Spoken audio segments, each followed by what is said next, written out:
Good fucking morning, guys. All right, last day of the month. We're almost there. Okay, so today I'm going to answering a question from Alex Braddock. Hope I said that right, man. The process of determining, that you can beat somebody, right? How do I go about finding, competition analysis of knowing that I can outrank the people who are currently ranking? So I made a video about this some time ago, but I'll try to make a better one this time. Really, actually do a live example going through the things that I think about when I'm looking at a certain pointers, that's going to really give me a good reading of what it's going to take, the resources it's going to take to outrank the people who are currently ranking there. Now, before I get into it, want to just mention, guys, my main client base is roofing, right? And then and the clients that are not in roofing, a few others who are in construction. They're not in roofing, but they're still in construction. Meaning I have more control. My PBNs are themed for that. Most of my PBNs are just for roofing, but then I have a couple that's themed for construction. So I'm pretty powerful when it comes to construction, right?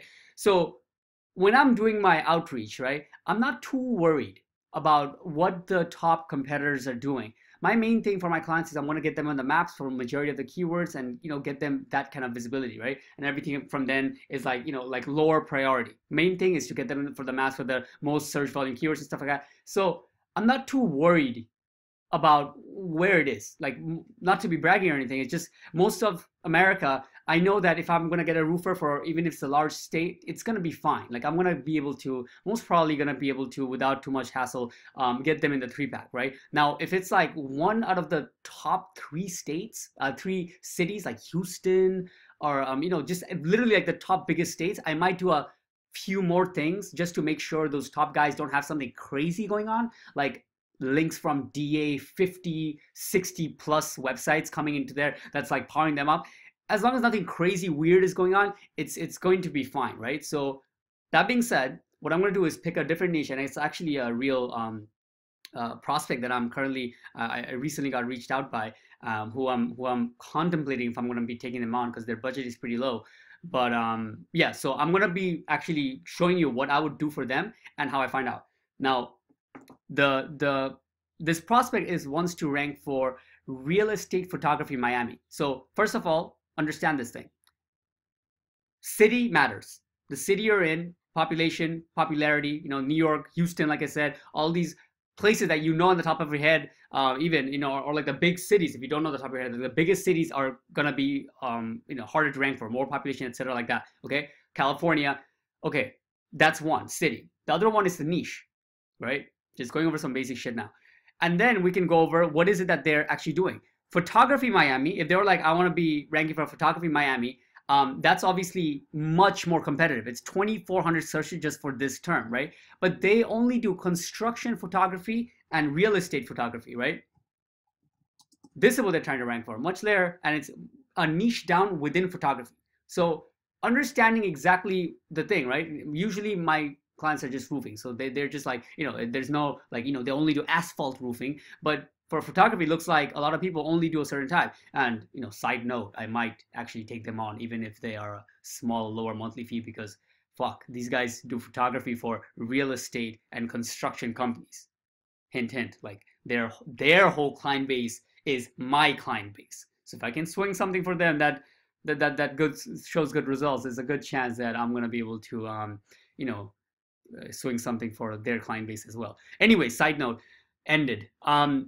So let's say this is the word, right? This is the main term I want to get my clients to rank for. What is it I look at? Let's get into it.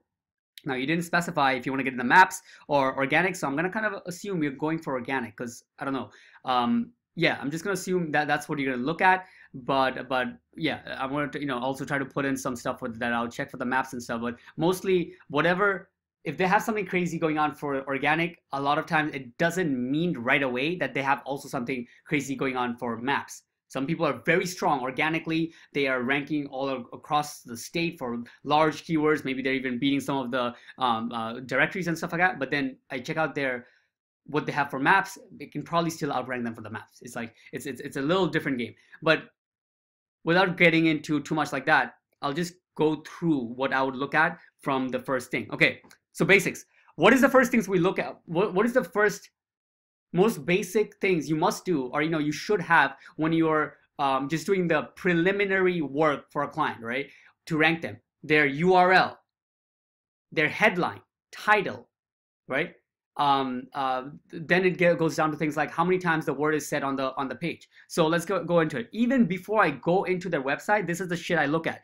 Okay, real estate photography. These 3 words, how many people have it in their title? Miami real estate photography. Okay, they have it. Thumbtack has one of them.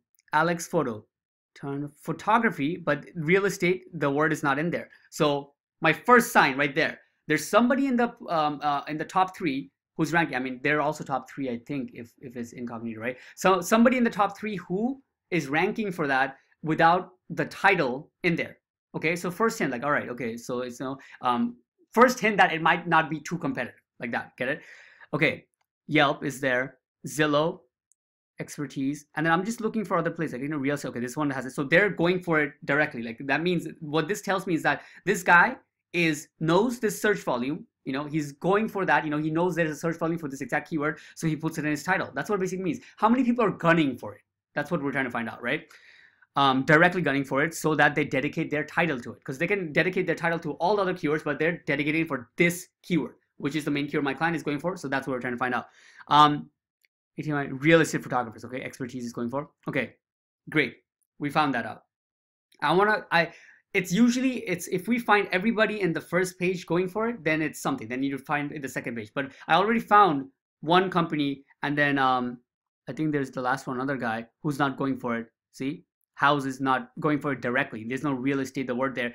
I already found like 2-3 listings that's not going for it directly to the title. So before I go into second, third page, I would look into some of the website stuff. Now, another thing, a lot of people get this confused. If you see like Yelp ranking here, you think like, oh my God, Yelp is there, I can't outrank them. But that's why the URL matters. Yelp here is not that powerful. It's yelp.com, then something in the middle, then something in the other, real estate services, and then real estate photography. It's 4 levels deep. You know that the more levels deeper you are, the harder it is to power it up, right? So they're ranking with their 4th leg. It doesn't mean it's if it was just like yelp.com/real estate photography Miami, it would be like, okay, fuck, okay, so the Yelp is gunning for that hardcore. But this is like 4 levels deep. They're just making some extra leg so they can get some, leg in with this term too, just like top directories do. It's not that hard to outrank. If you understand, if I'm explaining that properly. The more levels deeper you go, that the less power the site has, right? We try to rank our homepage. If we are doing something very in depth organically, we might try to, for the client, also rank the inner pages for like all the long tail keywords, right? But when do we go like the 3rd deep, right? Would we ever go like, I don't know, for roofing, like roofing and then asphalt roofing, then like asphalt slate roofing? Would I try to make that 3rd page ever rank for the main city? No. What the fuck? Like that's so much extra work. I'd have to put so much supporting content and all those extra links just to that page.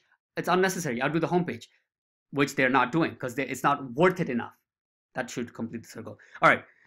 So we looked at that. After we look at these titles, we get an idea. Now I'm going to go into some of these guys' websites and find out exactly what's going on, right? Like check out the source page. Better way to do it. I have the thing open actually. Just take their website, right? And do it through Screaming Frog. This is my favorite tool for checking this shit. It's free. What the fuck? Okay, start. And always when I start, I stop it right away because so impatient. But anyways, title. Alex, we already know the title, right? This guy doesn't have oh, this guy does have real estate photography. Let me see. Let's go back. Okay, so this guy has real estate photography here, but his title is too long. Remember, there's like a amount of characters you can put in. So he's going for it, but he's fucking up in like the title being too long, so too long, because it's not coming up here. But he does have a snippet going on, which is a little interesting. Anyways, okay, so I'll check what his H1 is. Blank. Boom. There. His ball. He dropped the ball there, so I'm happy, right?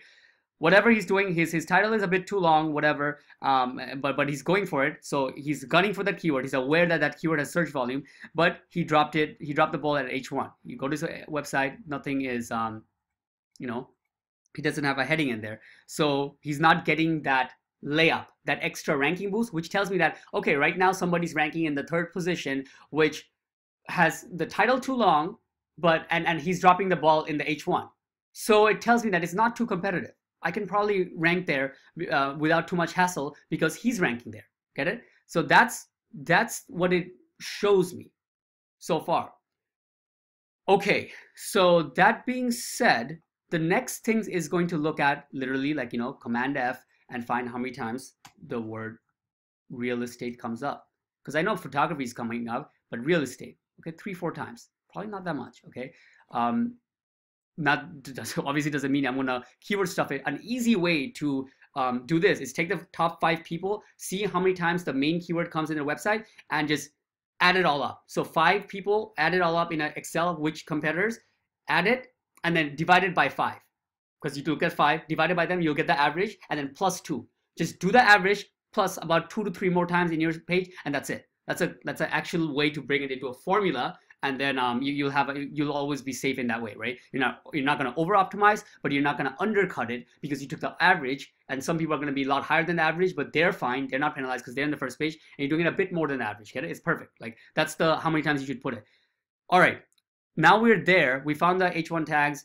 Or who's in lack thereof. Now go find it for the rest of the people, not only if they're using it, but what are they using, and then you can take an understanding of what's working for them. And then the rest of it is really going to be looking at their backlinks, right? Usually after this point, I wouldn't really have to. At this point, to be honest, I would be more aware of what the client has, right? This is what scares me a bit more now. Like, instead of finding out who I have to compete with, I find out if they are fucked up. This person who I'm going to be trying to rank, did they do anything crazy?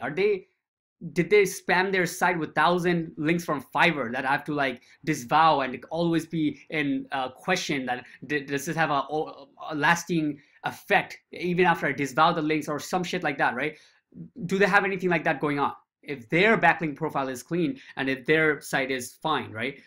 That's what I'll do first, and then come back and possibly, you know, do some backlink analysis to see. But like I said, for this, I wouldn't. I know it's fine, but you know, what you're trying to look for would be plug that shit into Majestic or whatever tool you guys use. Ahrefs is fine and shit, and just see where the domains are coming from, right? How powerful are the people that are currently ranking to them? Look, curb.com, love where you live. This thing is not about photography, I think. Real estate, photo editing, homepage title. Okay, that seems like photography. All right, so they have like five referring domains. Okay, 5 referring domains. Like that, they're ranking with 5 referring domains. That should say something. Backlinks, 5-6 backlinks. They're ranking. Now you get the idea, right? See, they're not that it's not a very competitive term, right? They're ranking there with 5-6 links. I don't even have to see the links. There's only 5 or 6 of them. I'm pretty sure one of them is not something like New York Times or something, or Miami Times or some shit like that. Probably just normal links.